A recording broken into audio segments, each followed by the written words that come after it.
Hello and welcome to Smart Mobility Africa News. My name is Anazi Piper. Today I am going to be speaking to the one and only Gori, who is the managing partner at AP3 Advisory. Hi, Gori. Thank you for joining us today. Hi, Anazi. Thanks for having me. Always a pleasure speaking with you. Well, let's just get into it. Let's start with the future. So, you'll be speaking at Smarter Mobility Africa in October, and we're all about embracing the new urban era through Smarter Mobility Africa. And we wanted to find out from you, what does this vision look like for you? Well, I've got to say, Smarter Mobility Africa, it's been going on for a couple of years now, and just reflecting on last year's session, which was pretty remarkable as an indication of what is to come. Bringing together people who are pioneering smarter mobility across the continent, I think in one place is really amazing. And I think what I'm really looking forward to this year is having more people from outside of the continent coming in, recognizing that Smarter Mobility Africa is a marketplace, a meeting place for people who are on the fringes, just thinking about how they can introduce new technologies, new approaches to really turbocharge the adoption and the proliferation of smarter mobility technologies and solutions across the continent. It's a place to be, and I'm looking forward to being there in October. So, yeah, in your opinion, Africa faces these unique challenges to achieve the smarter mobility that we ideally want. So what do you see right now as the biggest roadblock, and how do you think we can work together in order to make sure that we come out at the other side? I wouldn't say there's one outsized roadblock. I think there are a couple. I think when we think about these new sort of technologies and approaches, the biggest challenge, I think, when people look at it, is affordability. They're relatively expensive, and the sort of lack of access to long-term capital is a bit of a challenge, because it's one thing having to spend a significant amount of money in acquiring an electric vehicle or a two-wheeler or three-wheeler. It's another thing being able to make affordable payments, right, in order to be able to afford that. And I think, in that is a challenge and potential opportunity. The question now is, how do you make those purchases affordable? And I think we need to spend a little bit of time thinking about that. And that is part of what we're going to be discussing at the summit. I don't want to preclude what the experts are going to say, because all I'm doing is teasing it out. But there are solutions out there. There are providing credit to users. There are bulk purchases that allow the cost of units to go down. And what I'm really excited about, Anazi, is the idea of actually introducing local manufacturing or regional manufacturing, so that not only are these vehicles being provided locally, but they are actually manufactured locally, so that they're part of the whole there's a whole value chain that is embedded within the region around the production, the assembly, and also the marketing and distribution of these technologies.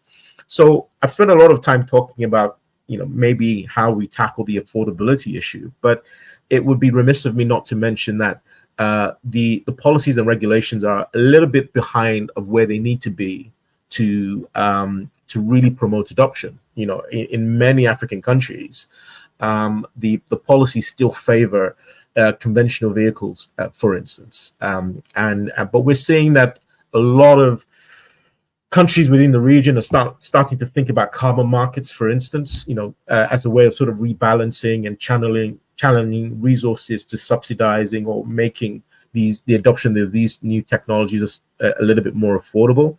And I think a lot of that needs to be promoted. We want to see more support driving this transition, because that's what makes it real. And the prices of these vehicles are actually coming down. So that means the sort of affordability issue is that use case is improving, but more needs to be done and can be done in terms of making sure that the policy and regulatory environment actually favors the transition, not continues to act as a barrier or a blocker. No, I'm actually glad you say that, because, yeah, I've heard where's the money coming from as a common thread, and it's definitely a thread that we're probably going to face throughout the conference. But you sit as an expert, and you know that now that these prices are coming down and we're getting the actual support that we need, not just financial, but policy and regulation, you definitely now think that we are sitting at a better position. So from just your expertise and what you'll be bringing to the conference, which is the funding and funding expertise, what is the one thing that you want people to leave your presentation feeling? Well, I think a lot of this really has to do with the panel that we have, and we have an excellent panel who bring all their experience to bear. I think in terms of people who are attending a panel, I really want them to come with an open mind, right? An open mind to hear what we have to say, but also to be part of the conversation. You know, we are speaking from Midrand, from South Africa, but we're speaking to the entire continent. In fact, we're speaking beyond. We are saying that the transition towards smart mobility is gaining pace. We are saying that the region is ripe for investment. The region is ripe for people to collaborate to, enhance and drive forward the adoption of these new approaches. We are saying that this, in order to succeed, there will have to be a partnership between, manufacturers, operators and transport operators, policy people, the financing community, and it's really the richness of these interactions and collaboration that will enhance the adoption. Everybody wants to live in a city with breathable air. Everybody wants to live where access to vital services, whether those are social, whether those are entertainment, whether that's work is done in a way that is sustainable. Everyone wants that. And now the key thing now is to really emerge from the Smart Mobility Africa with not just inspiration, but also recognizing that, participants can be a part of that transition by meeting people and exploring how in their cities they can take some of that inspiration, some of that capability, and forge partnerships that drive forward smarter mobility in their cities. No, I definitely agree with you there. And that's exactly what we focus on at Smarter Mobility, is bringing everyone from the sector under one roof and to foster that collaboration. And you touched on that, and that's exactly what we are aiming to do at October's event. And speaking of collaboration, are there any potential partnerships or any connections that you're hoping to make from the event? Yes. I think at events like Smarter Mobility Africa, I think it's always great to see the finance community there, because I think there's a recognition that that more needs to be done in matching capital with promising projects. And in this year's summit, we will have 30 to 40 project pitches, which provide that sort of great environment for financiers to just come and engage directly, not through intermediaries. Just see what people are coming up with in terms of ideas, and putting the capital that they have available and finding opportunities to deploy that. So I think for me, the biggest thing is making sure that we get more of our financing institutions out of the ivory tower and into the shop floor, as I say. Meeting and connecting with project sponsors and seeing, what projects are there to fund, and even in cases where funding is not on the option, maybe because of the stage of the development of the project, maybe just providing some sort of support around, what needs to be done in terms of scaling, in terms of coupling, in terms of ensuring that these projects are available. And it goes without saying, Anazi, that I look forward to reconnecting with the amazing team at Smart Mobility Africa, but also project sponsors, people who are, developing ideas that will lead to the next generation of projects across the region. And, just thinking back to last year, meeting people from all across the continent, so this is not just a one country or one region story in terms of the the adoption of smarter mobility approaches, but seeing what's happening all across the continent, from east, north, west, and south.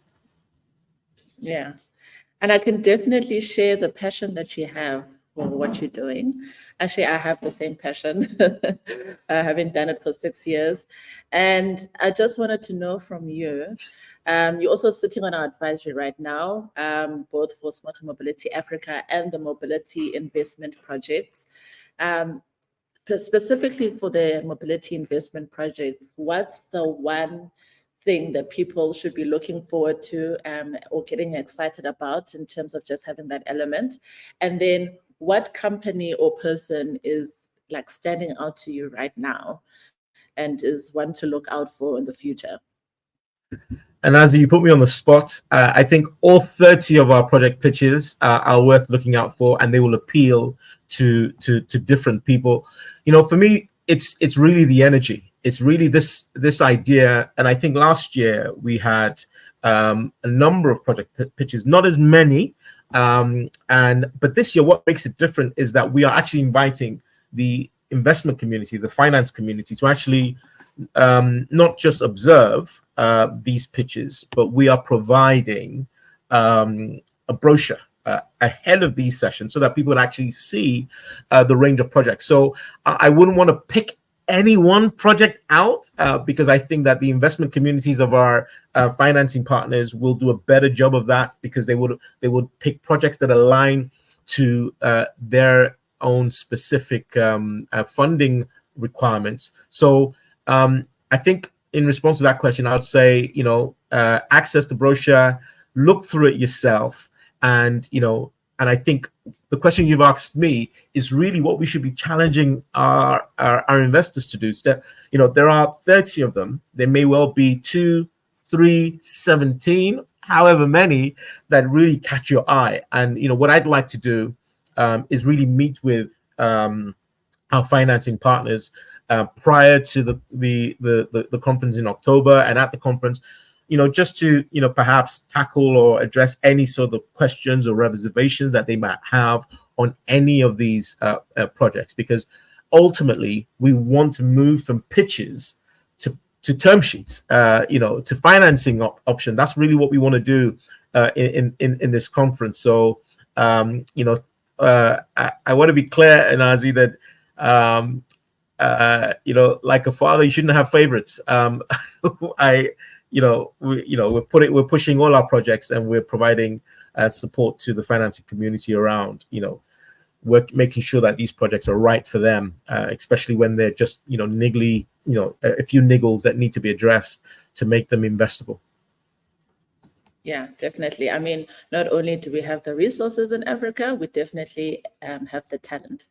So I want to give you one last departing statement, just to leave our audience on a high note. Yeah, I think this year's summit is, celebrates, what's already working across the continent, but it's a massive invitation to people outside of the continent, whether from the global north where I live, or the east, where a lot of these technologies are being developed in a manner that is affordable for the region. I think what I'd say as a parting shot is, there's only one way to really assess the opportunity, is to be here, is to be on the continent, is to be engaging with the project sponsors, is to be engaging with the financing community around the sort of proposals that you have. And, you know, in Smarter Mobility Africa, in this summit, in this conference, it will enable you to meet with people who you can partner with, people who are already operating in this space, who might be acquirers for the technologies that you have, distributors, local partners. And when you're working in Africa, I think making sure that you are working with qualified local partners is probably the best advice that you can get, because not only will they be able to advise in terms of how you access the market, they will also be able to advise in terms of how you navigate the sort of regulatory and policy environment to make sure that your venture is successful. Anazi, like last year, I really can't wait for October. I'm looking forward to being there, looking forward to seeing you and the wonderful team at Smarter Mobility Africa again in person, rather than these virtual calls that we have, but also looking at, you know, who else we attract and get to be part of this amazing growing ecosystem of collaborators driving forward smarter mobility approaches in Africa. No, Gori, thank you so much for sharing all of those insights. We're very excited to also have you at SMA in October. And yeah, we promise to make it bigger and better. I know people think that's not possible, but yes, it is. I trust you will. If anyone can, you guys can. Definitely. Thank you so much. Yeah, so that's it for SMA News. And we're talking to Gori, who is the Managing Director at AP3 Advisory. So please remember to subscribe to our weekly newsletter and follow us on our socials. # SMA Summit 2024, # SMA News. We'll see you all in October. Bye.